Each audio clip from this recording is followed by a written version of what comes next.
अस्सलाम वालेकुम स्टूडेंट्स। आज हम लोग जो पहला लेक्चर था पाकिस्तान अफेयर्स के हवाले से, आज उसका सीक्वल जो है वो इंशाल्लाह आज मैं उसको कैरी करूँगा। और आइडियोलॉजी ऑफ पाकिस्तान के हवाले से ही बात होगी। जैसा कि पहले भी मैंने आप लोगों के साथ बात की थी कि आइडियोलॉजी ऑफ पाकिस्तान मोर और less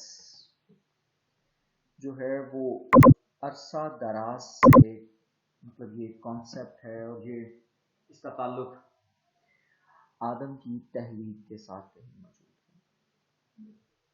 ideology of Pakistan, ideology of Islam, two nation theory, ये आदम की पैदाइश के साथ ही इस दुनिया में कहीं आ गई।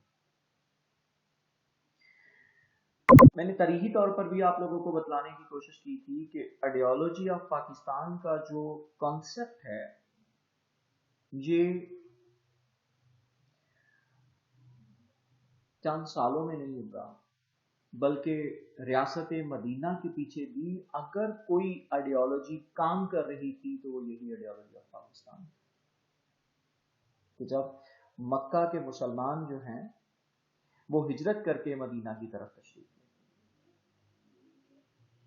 इसी वजह से मैंने आइडियोलॉजी को आपके सामने जो असल टर्मिनोलॉजी में यूज किया था उसको वो नजरिया, फिक्र और सोच से पढ़कर मैंने उसको scientific study of idea Pakistan के तौर पर बताया था कि ये आप उन असूलों को मतलब ऑब्जर्वेशन की बुनियाद पर, एक्सपेरिमेंट की बुनियाद पर, अब आज भी ये बात दुनिया के किसी भी खित्ते के ऊपर ये अप्लाई कर सकते हैं कि जहां पर मुसलमान अकलियत में होंगे और उनको अपनी इबादत के निज़ाम में, अपने जिंदगी गुजारने के निज़ाम में अगर किसी किस्म की मुश्किल का सामना करना पड़ेगा तो वहां पर ideology of Medina, ideology of Pakistan की जरूरत है।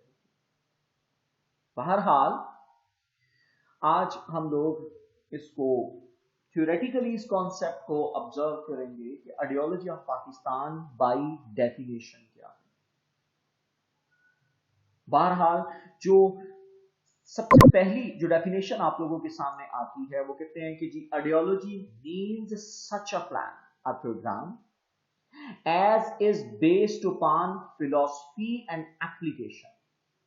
कि ये फिलॉसफी पर मबनी है या उसकी एप्लीकेशन पर मबनी है, to solve political, social, cultural issues and problems.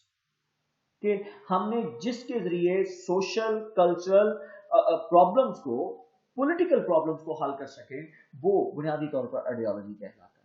ये एक प्रोग्राम के सेंस में इसको टेक ऑन किया जाता है। ये एक जनरल डेफिनेशन के तौर पर मतलब इसको बतलाया जाता है, लेकिन अगर आप वर्ल्ड इंसाइक्लोपीडिया की डेफिनेशन की अगर आप बात करते हैं तो वो कहता है कि ideology is a set of political and cultural principles on which our nation, our civilization is based. कि दुनिया की किसी भी सिविलाइजेशन को, दुनिया की किसी भी कौम को अगर आप ऑब्जर्व करते हो और उसकी रूट्स तलाश करने की कोशिश करते हैं तो जिन रूट्स के ऊपर वो कौम तहलीक होती है, जिन रूट्स के ऊपर वो सिविलाइजेशन की बुनियादें खड़ी होती हैं, वो बुनियादी तौर पर आइडियोलॉजी कहलाता है। तो ये वो set of political and cultural principles होंगे कि जिनके ऊपर वो सारे का सारा जो सिलसिला है किसी भी कौम का वो मौजूद होता है। जॉर्ज ब्रास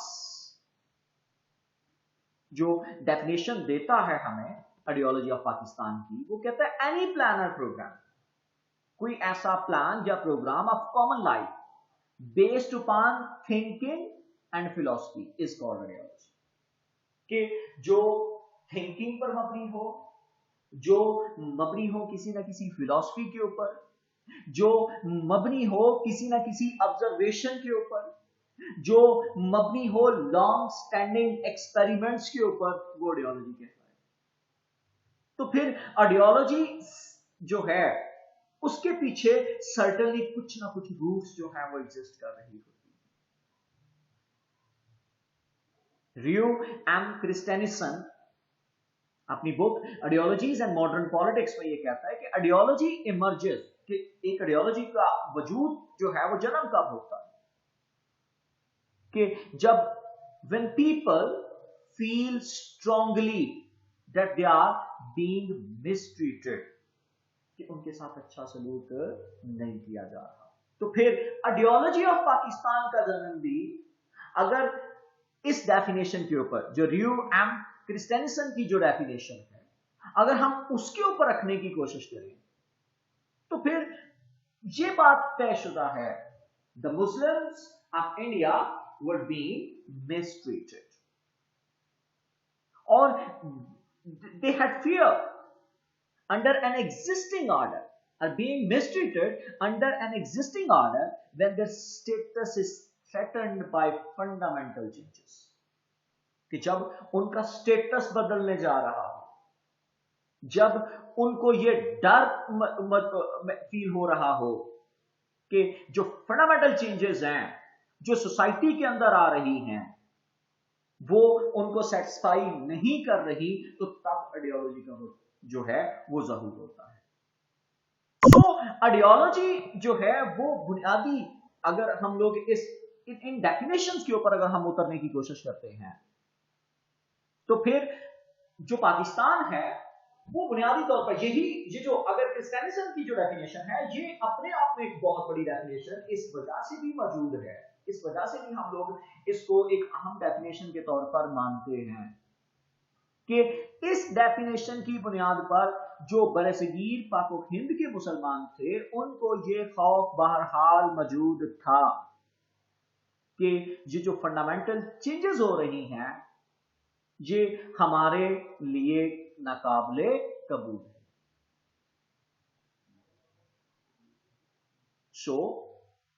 अगर आप इन डेफिनेशन के ऊपर बात करने की कोशिश करते हैं तो फिर जो कुछ एलिमेंट्स हैं जो आइडियोलॉजी की वजह बनते हैं, अगर हम कुछ एलिमेंट्स की बात कर लें तो देयर आर टोटल 5 एलिमेंट्स जिनके ऊपर दुनिया की कोई भी आइडियोलॉजी जो है वो खड़ी की जा सकती है, दुनिया का कोई भी नजरिया जो है वो मार्ज़े वजूद बना सकता है। और उसमें सबसे पहले जिसके गिर्द लोग आसानी से इकट्ठे हो जाते हैं, that is common religion। Religion जब भी आप बात करोगे ये सेट ऑफ एडोरेशन नहीं है, ये इसमें on the whole of the social life ये पूरा एक निजाम मौजूद होता है, इसका एक सोशल रिलेशनशिप है। दुनिया की जो कई अहम सिविलाइजेशंस हैं जो यहां पर हम जिनको ऑब्जर्व करते हैं उसमें एक बहुत बड़ी बेस जो है वो लोगों के अंदर रिलीजन हो सकता है। अकवाम बनने के पीछे मजहब का जो हाथ है वो बहुत ही नुमाया होता है। दूसरे नंबर पर अगर कॉमन रेस, एक नस्ल के लोग, उनमें जो कनेक्शन है वो बड़ा मजबूत होता है,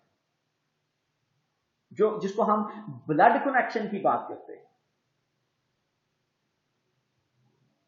तो जो कॉमन रेस है वो कॉमन आइडियाज को जन्म देती है, उनमें जो ब्लड रिलेशनशिप होता है, एक नस्ल जो है, जिस तरह से जर्मन्स की बात करते हैं, they are usually called a common race.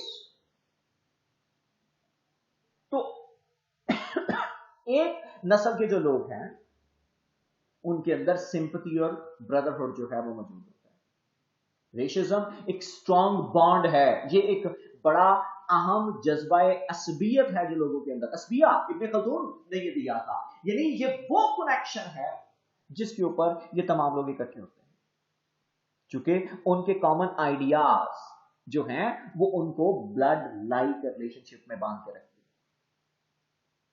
फिर कॉमन लैंग्वेज एंड रेजिडेंसी, एक ही जुबान बोलने वाले लोग, उनके अंदर वो सेंटिमेंटली ज्यादा अटैच होते हैं, उनके सेंटिमेंट्स जो हैं, फीलिंग्स जो हैं, वो थॉट्स जो हैं, वो आसानी से एक दूसरे को कन्वे कर सकते हैं। और इसी वजह से जब वो एक जगह पर मौजूद होंगे, एक जगह पर रह रहे होंगे, तब उनमें ये जो आपस में जुड़ने का जज्बा जो होगा वो ज्यादा डोमिनेंट होगा।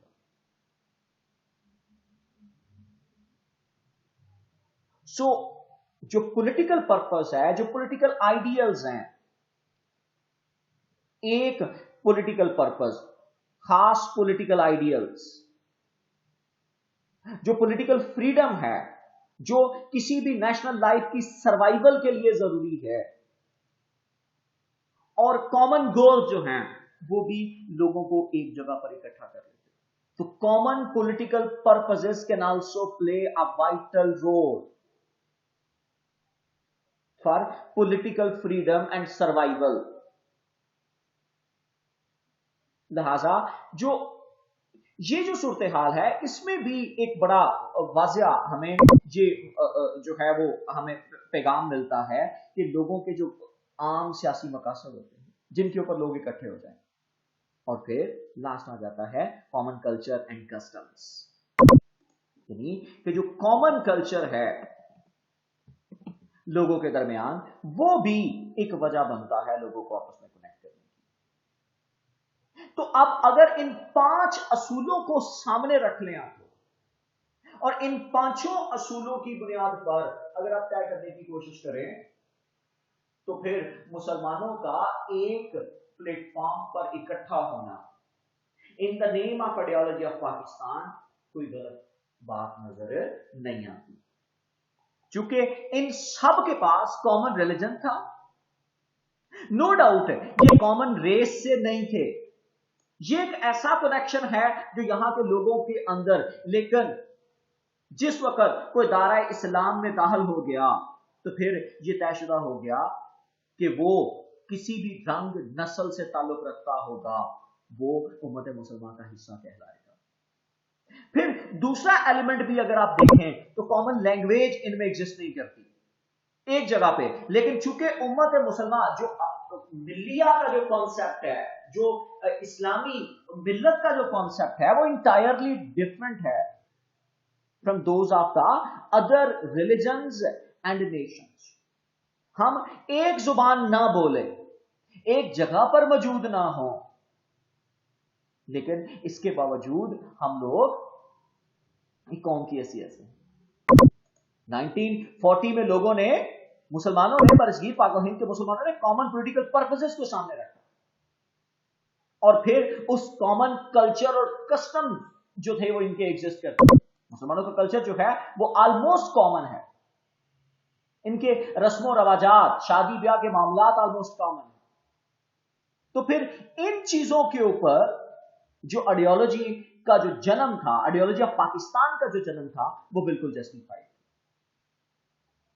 अगर आइडियोलॉजी ऑफ पाकिस्तान को डिफाइन करना चाहें, तो जैसा कि मैंने प्रीवियसली भी आपको पिछले लेक्चर में ये बात की थी कि आइडियोलॉजी ऑफ पाकिस्तान का जो असल मतलब है वो ये है कि आपने एक ऐसा मुआशरा तहलीक करना है जिसकी बुनियाद कुरान और सुन्ना के ऊपर है।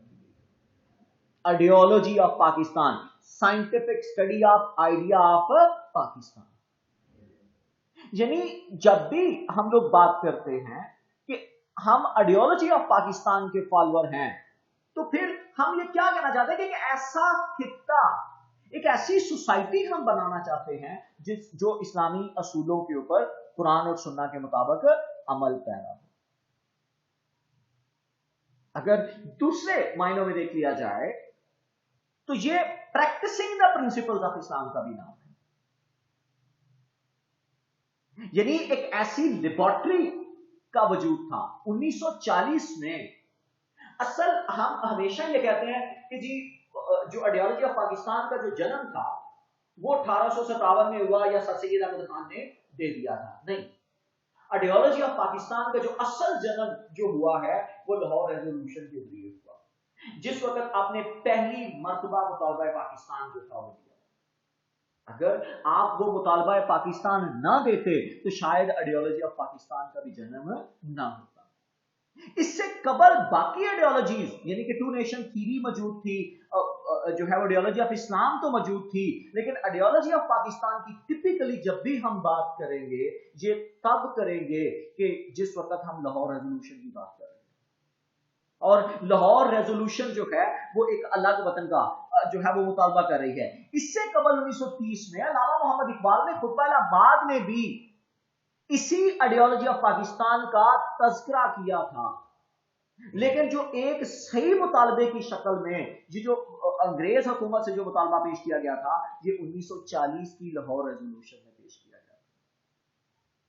سو اب creating a society based on the principles of Quran and Sunnah. Ideology of Pakistan جو ہے یہ نام ہے practicing the principles of Islam، ایک ایسی لیبارٹری جس کے اوپر ہم اسلام کے اصولوں کے اوپر عمل درآمد کر سکیں. Ideology of Pakistan جو ہے وہ نام ہے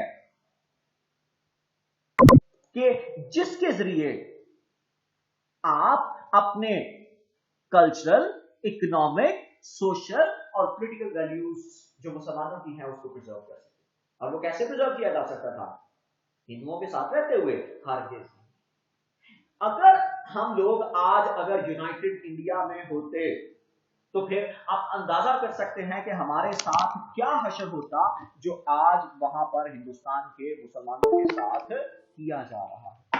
جو وہاں کی منارٹیز جو ہیں وہ جس مشکل صورتحال سے گزر رہے ہیں نیچرلی ہم بھی آج اسی سے گزر رہے ہوتے. تو پھر ہمیں اپنی cultural, political, economic, social values کو پرزرو کرنے کے لیے ہمیں کس کا سہارا لینا پڑا؟ Ideology of Pakistan.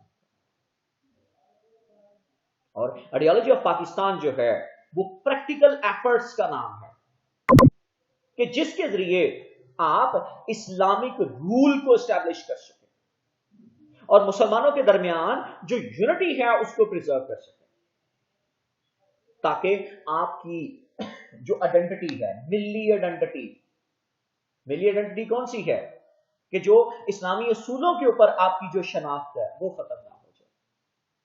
تو یہ پریکٹیکل ایفرٹس ہیں for establishing the rule of Islam and strengthening the unity among the Muslims without losing the national identity, without losing your milli identity, without losing your basic foundations. اور ہم سب کی جو basic foundations ہیں وہ کس کے ساتھ جڑی ہوئی ہیں؟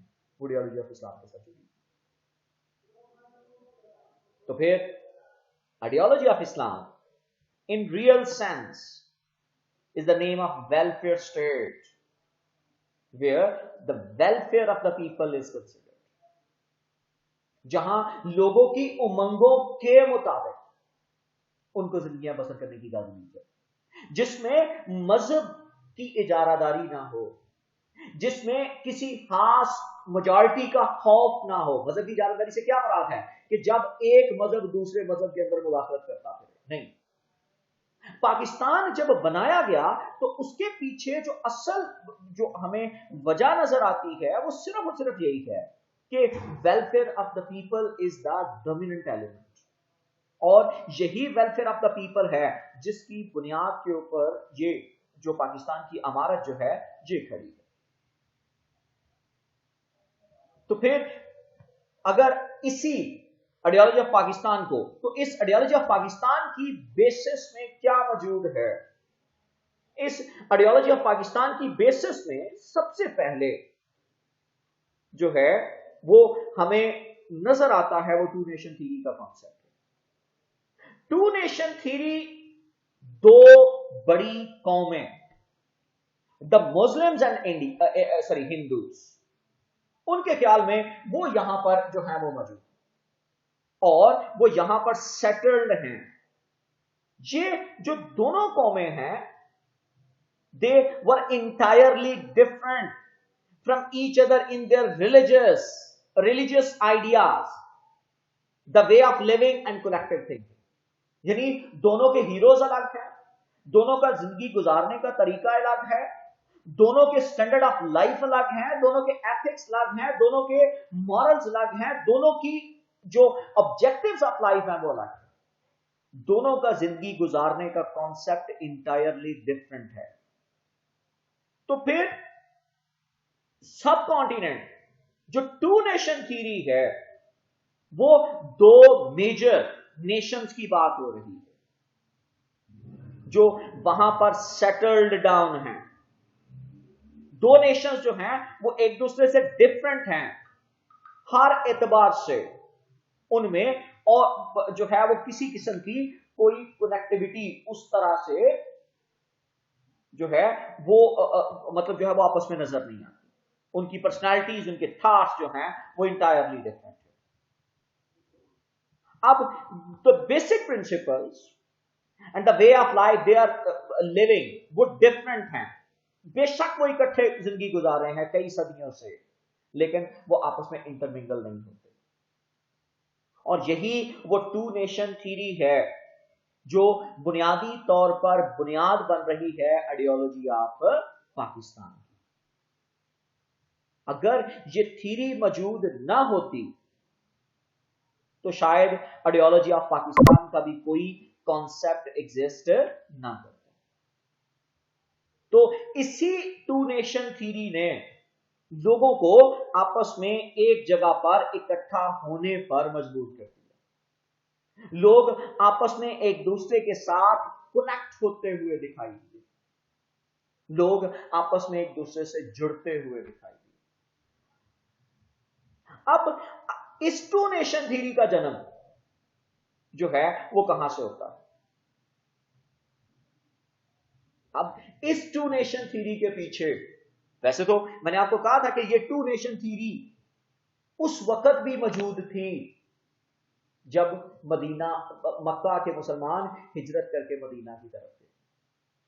اور یہ بات میں نے پریویس لیکچر میں اسی وجہ سے میں اس کو کہہ رہا ہوں کہ یہ پریویس لیکچر کا سیکول نظر آ رہا ہے. یہ لیکچر کہ جب مدینہ کے مسلمان مکہ سے ہجرت کر کے وہاں چلے گئے تو مکہ میں بھی وہ ٹو نیشن تھیری ایگزسٹ کر رہی ہے. یہی میں نے آپ کو بتایا تھا ٹو نیشن تھیری موجود تھی جب مسلمانوں نے یورپ, اسپین, اندلس کے اوپر قبضہ کیا تھا اور وہاں پر جا کے انہوں نے ایک اسلامی نظام کی بنیاد رکھی تھی. تو وہاں پر بھی دو اقوام ایگزسٹ کر رہی تھی. اسپین کے اندر بھی یہ آئیڈیالوجی آف پاکستان اسی طرح سے پوری شدت کے ساتھ موجود تھی. اور اس ٹو نیشن تھیری یعنی اب سلسلہ جوڑنا چاہیے ہمیں کہ جو آئیڈیالوجی آف پاکستان ہے اس کی بیسس میں ٹو نیشن تھیری ایگزسٹ کر رہی ہے کہ اس کی بنیاد کے نیچے دو قومی نظریہ جو ہے وہ موجود ہے. اور دو قومی نظریے کی بنیاد میں آگے جو پہلی نیو ہے, جو پہلی اینٹ ہے آئیڈیالوجی آف پاکستان کی. تو پھر ہم کبھی بھی اس بات سے انکار نہیں کر سکتے کہ ideology of Islam, ideology of two nation theory and ideology of Pakistan یہ آپس میں الگ الگ. پاکستان کی بنیادیں, پاکستان کو بنانے میں جس ایلیمنٹ نے کردار ادا کیا وہ آئیڈیالوجی آف پاکستان تھا, اور آئیڈیالوجی آف پاکستان کو جس چیز نے جنم دیا وہ دو قومی نظریہ, اور اس دو قومی نظریے کو جس نے جنم دیا وہ آئیڈیالوجی آف اسلام. اسلام صرف سیٹ آف ریچولز نہیں, ورشپس نہیں. ہم ہمیشہ اس کو کہتے ہیں it is a complete code of life. Islam is a complete code of life. ممکن ہے آپ میں سے بہت سے لوگ مانتے ہوں کہ Islam is a complete code of life, جبکہ اس کے دو جو ہے وہ ویژنز جو میرے خیال میں موجود ہیں. ہاں, Islam is a complete code of life in its objectives and principles. यानी इस्लाम ने जिंदगी गुजारने के क्या दिए आपको? असूल दे दिए, ज़वाबत दे दिए, तय कर दिया कि आपने इन असूलों के ऊपर अमल पैरा होना है। तब इस्लाम एक कंप्लीट कोड ऑफ लाइफ है। इस्लाम के दिए गए तमाम के तमाम असूल आका अलैहिस्सलाम से लेकर आने वाले तमाम अदवार तक जो है वो एप्लीकेबल रहेंगे, वो कभी भी आउटडेटेड नहीं होंगे। इस्लाम ने जो असूल ज़वाबत दिए हैं, जो जिंदगी के हर मोड़ के अंदर जो है हम इनके ऊपर अमल दरामद कर सकते हैं। लेकिन Islam is not a complete code of life in its forms and manifestations. इस्लाम ने तस्वरात नहीं दिए, मतलब कि आपके जिस्म का जो लिबास है आपने यही लिबास पहनना है। इस्लाम में आपको ये बाउंड नहीं हरगिज किया कि आपने सिर्फ मसवाक करनी है, नहीं। इस्लाम आपको ये बाउंड कर रहा है कि आपने असल उसकी स्पिरिट के पीछे जाना है, दांत साफ करने हैं। इस्लाम ये नहीं कह रहा कि आप जो है वो पैंट शर्ट पहनेंगे तो आप मुसलमान नहीं होंगे। इस्लाम की बुनियादी स्पिरिट है कि आपका जो सतर है, मर्द का सतर और है, औरत का सतर और है। अगर आपका सतर ढका हुआ है और आपका लिबास कोई सा भी है तो आप ऐन इस्लामी असूलों के ऊपर अमल कर रहे हैं। तो फिर फॉर्म्स एंड मैनिफेस्टेशंस की जब आप बात करते हैं, आपको इस्लाम ये हरगिज नहीं कह रहा कि आप फलां जूता पहन सकते हैं, फलां नहीं पहन सकते।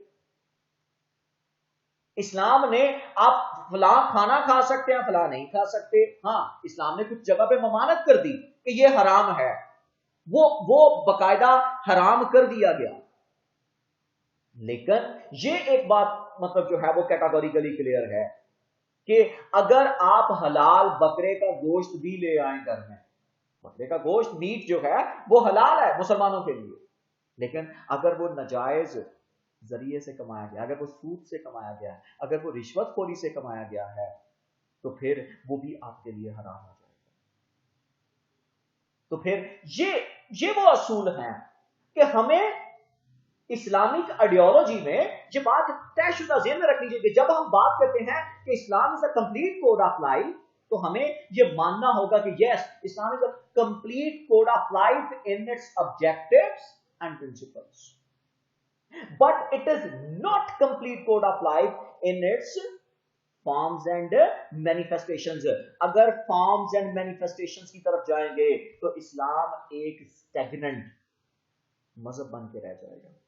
stagnant मजहब समझते हैं ना आप लोग, कि जब stagnant मजहब की हम बात करते हैं तो फिर उसमें किसी किस्म की तब्दीली की नहीं जा सकती। इस्लाम ने हर बदलते हुए हालात के साथ बेसिक असूलों को मद्देनजर रखते हुए इस्तिहाद और तब्दीलियां करने की इजाजत दी है, लेकिन वो तब्दीलियां कभी भी बेसिक स्पिरिट के खिलाफ नहीं होंगी, बेसिक प्रिंसिपल्स और आइडियल्स के खिलाफ नहीं होंगी, बेसिक अहकामात की कभी भी वायलेशंस नहीं होंगी।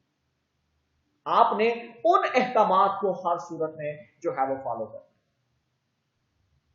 और अगर उन अहकामात के अंदर रहते हुए हम लोग आज अगर बिलफर्ज तब्दीली करते हैं तो वो तब्दीली कतई तौर पर जो है वो गैर इस्लामी नहीं है। तो ये जो बात हो रही है कि जब हम कहते हैं Islam is a complete code of life, तो हम कहते हैं कि इसने वो तमाम असूल दे दिए हैं जो डिमांड्स ऑफ ह्यूमन लाइफ, ये इसने जिंदगी इकोनॉमिकल प्रिंसिपल दिए, इसने अहलाकियात के असूल दिए, इसने सियासी असूल जो है वो दे दिए, और ये परफेक्ट हार्मनी रखता है विद मॉडर्न डिमांड्स, और ये हर दौर में, जैसे कि मैं बात कर रहा था, ये प्रैक्टिसेबल है। हम ये नहीं कह सकते कि इस्लामी असूल जो हैं वो आज प्रैक्टिसेबल नहीं है, कल प्रैक्टिसेबल थे, नहीं। ये असूल जो है वो हर दौर के अंदर जो है वो प्रैक्टिसेबल है। लेकिन आप ये कहें कि जो फॉर्म्स एंड मैनिफेस्टेशंस आज से 1000 साल पहले मुसलमान अपनाते थे, हम उसी को अपनाएंगे तो फिर ये दकियानूसी मजहब के सिवा कुछ भी नहीं रह जाएगा। तो फिर यही वो इस्लामिक आइडियोलॉजी है, यही वो इस्लामी असूल हैं जो जन्म देते हैं टू नेशन थ्योरी को।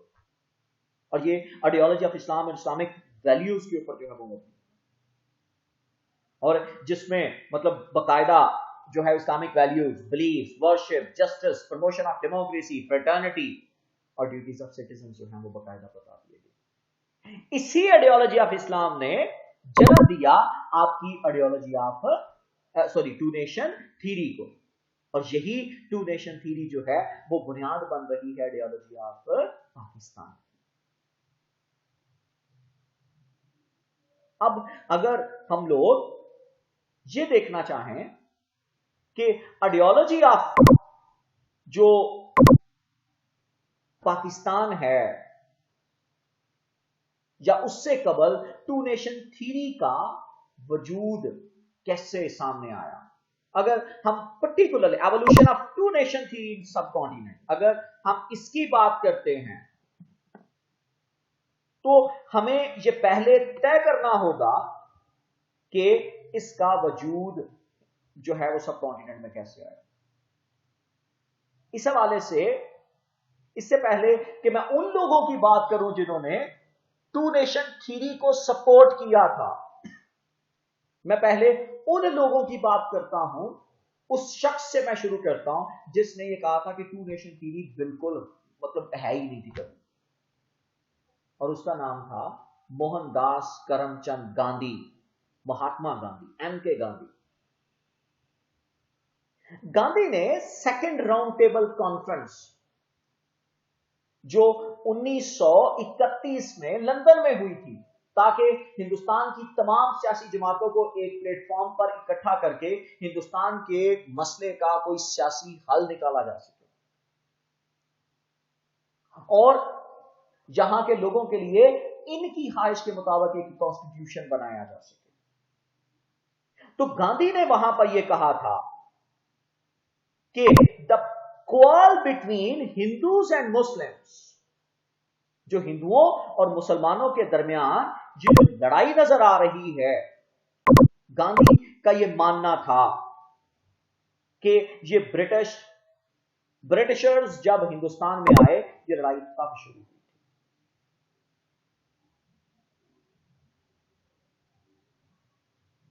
लेकिन ये सूरत-ए-हाल कैटेगोरिकली कहना, ये सरासर मतलब ये हम नहीं कह सकते हिस्टोरिकली कि एक्चुअली इस लड़ाई का आगाज क्या वाकई में ब्रिटिशर्स की वजह से हुआ। इसी वजह से दुनिया के अंदर जो स्कॉलरली मतलब जितनी भी जो स्कॉलर्स हैं वो ये कहते हैं कि जो पाकिस्तान जो था वो एक्चुअली ब्रिटिशर्स ने बनवाया।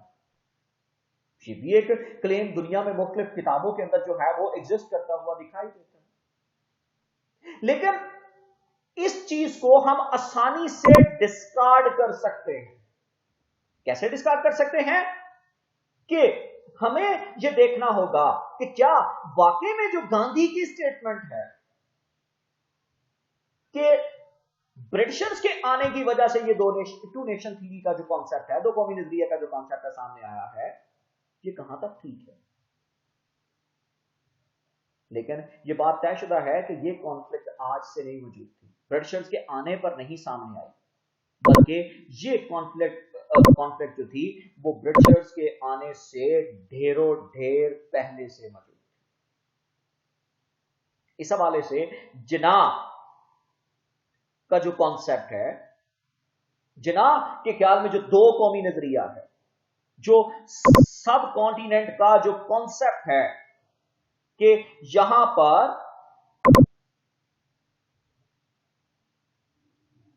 जो the concept of two nation, the first Hindu converted to Muslim, जिस वक्त पहला हिंदू मुसलमान हुआ था उस वक्त दो कौमी नजरिए का वजूद जो था वो आ चुका था। क्यों?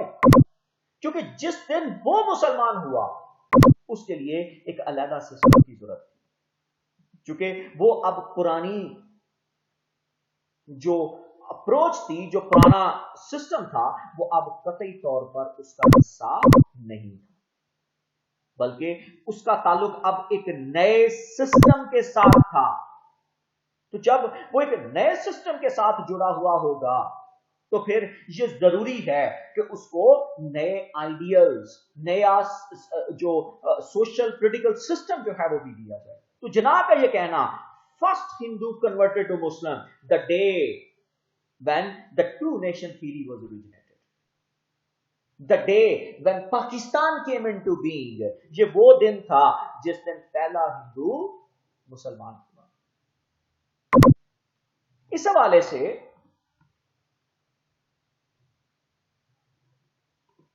हिंदुस्तान की पार्टीशन जो है वो लाहौर रेजोल्यूशन के कमोबेश 700 साल पहले प्रपोज कर दी गई, 750 साल पहले।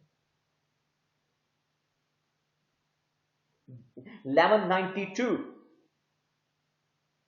बैटल टैरियन, और मशहूर जो हिस्टोरियन है फरिश्ता, वो कहता है कि सुल्तान मोइजुद्दीन ने उस वक्त पृथ्वीराज चौहान को यह सुजेस्ट किया था कि हिंदुस्तान की पार्टीशन जो है वो कर दी जाए। तो 3 इलाके, जिसमें सरहिंद, पंजाब और मुल्तान, ये सुल्तान के पास रहने दिए जाएं, जबकि बकिया जो है वो पृथ्वीराज चौहान के पास रहने दिया जाए। चूंकि इन इलाकों का जो डीप कनेक्शन हमें नजर आता था, वो पीछे, मतलब मुसलमानों के साथ, मुस्लिम बेसिस के साथ जो था वो हमें नजर आता था। ये 1192 की मैं बात कर रहा हूं। अभी जो है वो पहली मुस्लिम रियासत की बुनियाद यहां पर नहीं रखी गई थी, जो कि 1215 में जो थी वो रखी गई थी। उस वक्त ये तजवीज पृथ्वीराज चौहान को सुल्तान मोइजुद्दीन ने दी।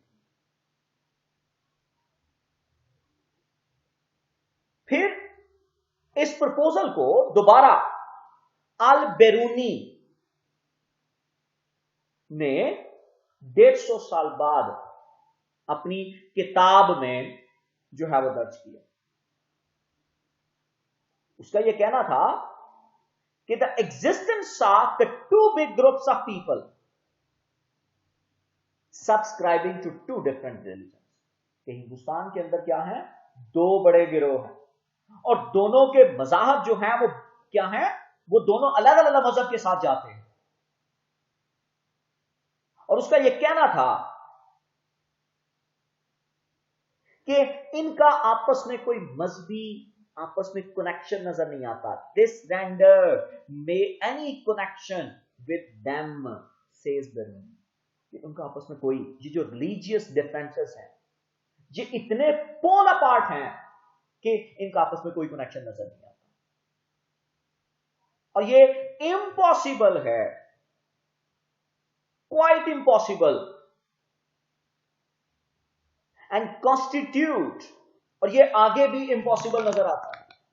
क्या इम्पॉसिबल? कि इनमें आपस में कोई कनेक्शन नजर आ जाए, और इनमें एक वाइडेस्ट गल्फ नजर आती है। और ये 2 ग्रोह कौन से थे? वो हिंदू और मुसलमान थे। वो क्या कहता है?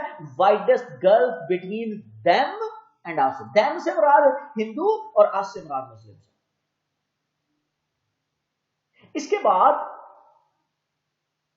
2 नेशन थ्योरी में एक और बड़ा जो तस्करा है वो हमें Akbar the great, Mughal empire में भी नजर आता है, कि जब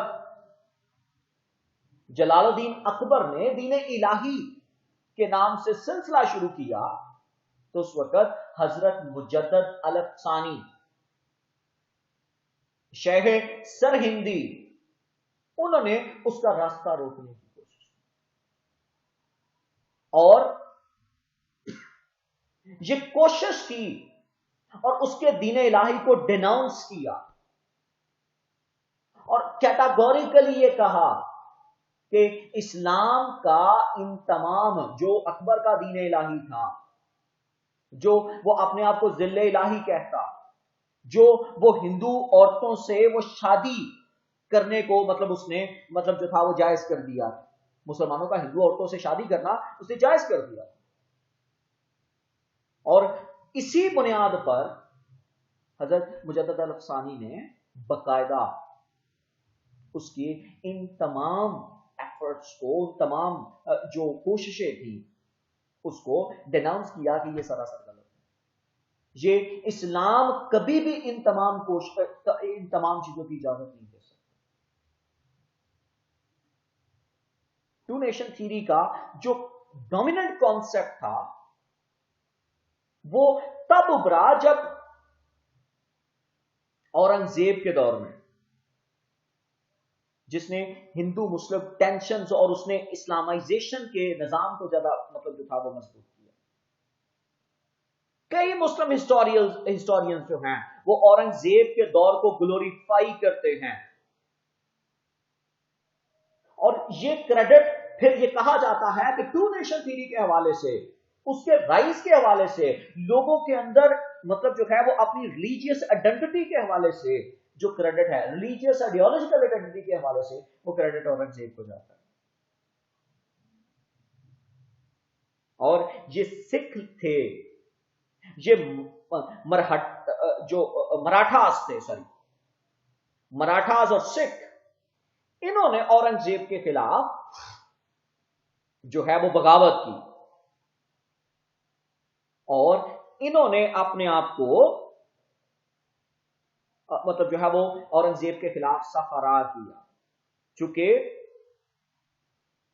जो औरंगजेब था वो उनके इंटरेस्ट के खिलाफ था, वो इस्लामी असूलों के ऊपर इस पूरी कम्युनिटी को जो है वो ऑर्गेनाइज करने की कोशिश कर रहा था।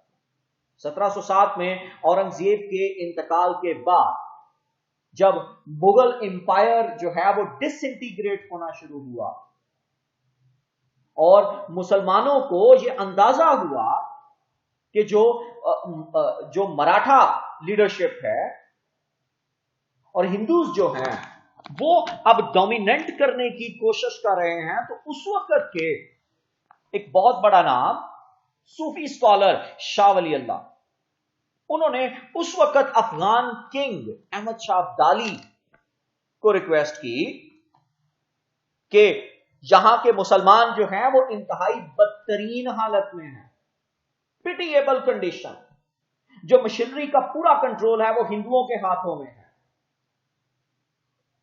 और यही and they are the only people who are capable and industrious, और वही मतलब इस वक्त काबल और इंडस्ट्रियस लोग हैं, जो वेल्थ और प्रॉस्पेरिटी है वो उनके हाथों में कंसंट्रेट हो चुकी है, और मुसलमान जो हैं वो एब्जेक्ट पॉवर्टी और मिजरी का मतलब जो है वो शिकार है।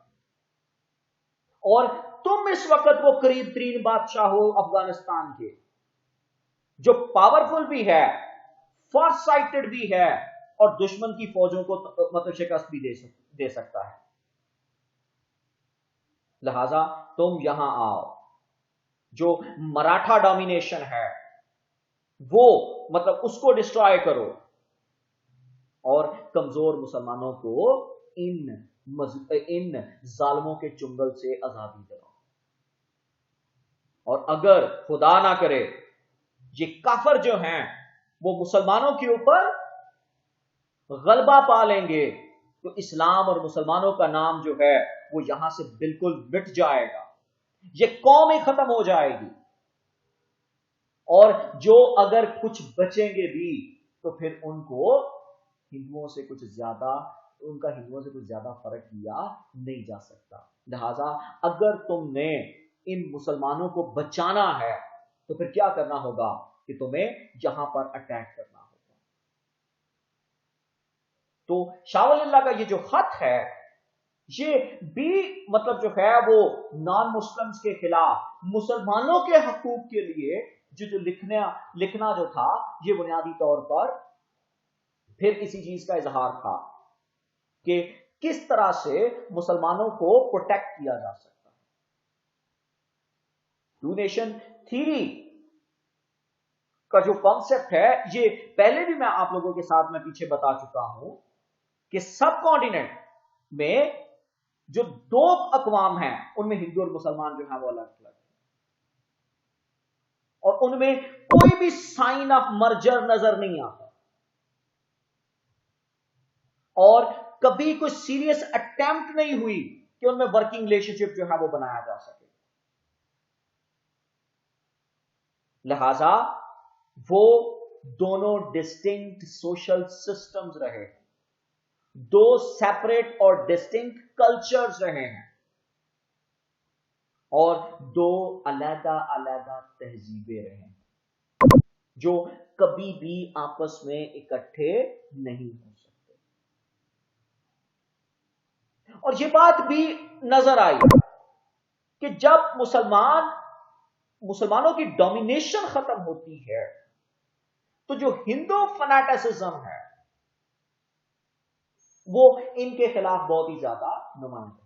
ये हमेशा मुसलमानों को मलीच, नापाक कहते रहे, और इसी वजह से जिस वक्त कोई मुसला इन हिंदुओं के घर में जाता रहा, ये अपने घर को गौमूत्र और गोबर से उसको शुद्ध करते रहे। लिहाजा उन्होंने किसी किस्म का कोई कनेक्शन इन लोगों के साथ बनाने की कोशिश नहीं की, ना इनके दरमियान इंटर मैरिज थी। लिहाजा अमूमन हिंदुओं को मना किया जाता था कि वो कुछ खाएं या पिए ना मुसलमानों के साथ हाथ मिलाएं। तो हिंदू कस्टम्स जो हैं उसमें एक हद तक जो है वो नफरत नजर आती है, और किसी किस्म का कोई वर्किंग रिलेशनशिप मुसलमानों के हवाले से नजर नहीं आता। इस हवाले से एक मशहूर हिंदू लीडर जो 1928-29 में साइमन कमीशन के मौके पर एहतजाज करते हुए गोरे सरकार का सर पे डंडा लगने की वजह से इंतकाल कर गया, उसका नाम लाला लाजपत राय था।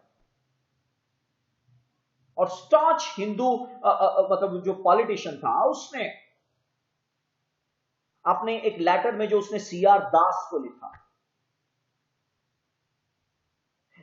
जो पाकिस्तान रेजोल्यूशन से कमोबेश 12 से 15 साल पहले लिखा गया, उस लेटर में जो है वो सीआर दास को क्या कहता है लाला लाजपत राय, वो कहता है कि there is one point more which has been troubling me very much of late, and one which I want you to think about carefully, and that is the question of Hindu Muhammadan unity. कहता है कि मैंने अपनी जिंदगी का जो पिछले 6 महीने मैंने मुस्लिम हिस्ट्री को पढ़ने में लगाया और मुस्लिम लॉ को,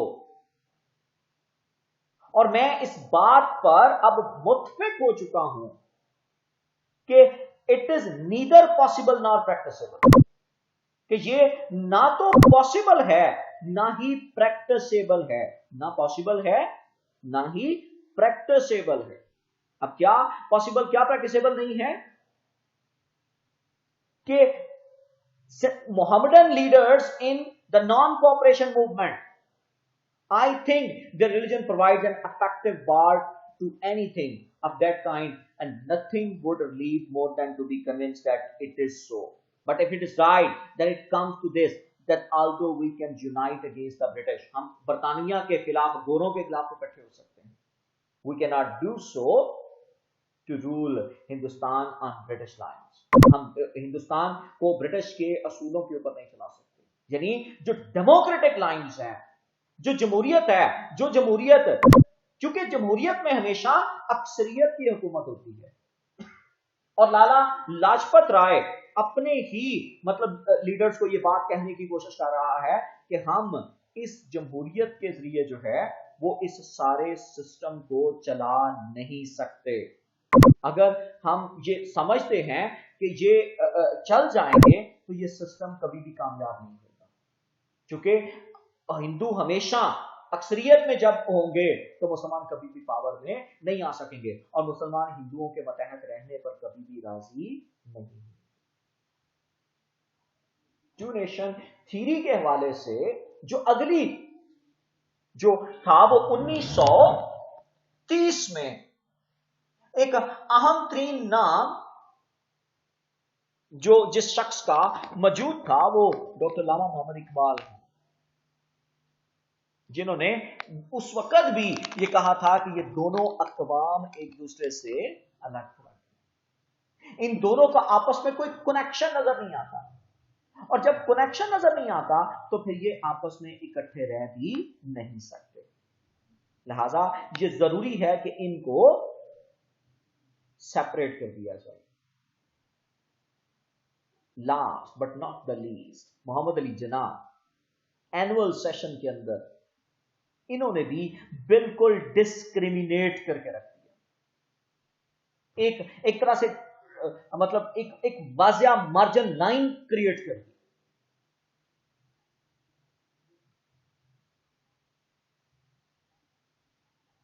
जिन्ना कहते हैं कि हिंदू कभी भी स्ट्रिक्ट नहीं है रिलीजियस सेंस में, ये they are not religions in the strict sense of the word. ये दो सोशल ऑर्डर्स हैं। मैं चाहता हूं कि जो रिलीजन्स ये दोनों हैं, ये दो अलग अलग सोशल ऑर्डर्स हैं। वो जना जो हिंदू मुस्लिम यूनिटी का सबसे बड़ा परवरदा रहा, वो कहता है कि ये दो रिलीजियस फिलॉसफीज हैं, सोशल कस्टम्स हैं, और इनका लिटरेचर जो है वो इंटायरली डिफरेंट रिलीजियस फिलॉसफीज। ना वो इंटरमैरी करते हैं, nor interdine together two different civilizations, और इनके आइडियाज कॉन्फ्लिक्टिंग और कंसेप्शंस जो आपस में एक दूसरे से मुख्तलिफ, यानी कि जो आइडियाज इस्लाम देता है इंटायरली, यानी कि इस्लाम खुदाए वतनियत की बात करता है, हिंदू कई खुदाओं की बात करते हैं। इस्लाम में हराम और हलाल की तमीज है, जबकि हिंदू मजहब के अंदर ऐसी कोई तमीज मौजूद नहीं है।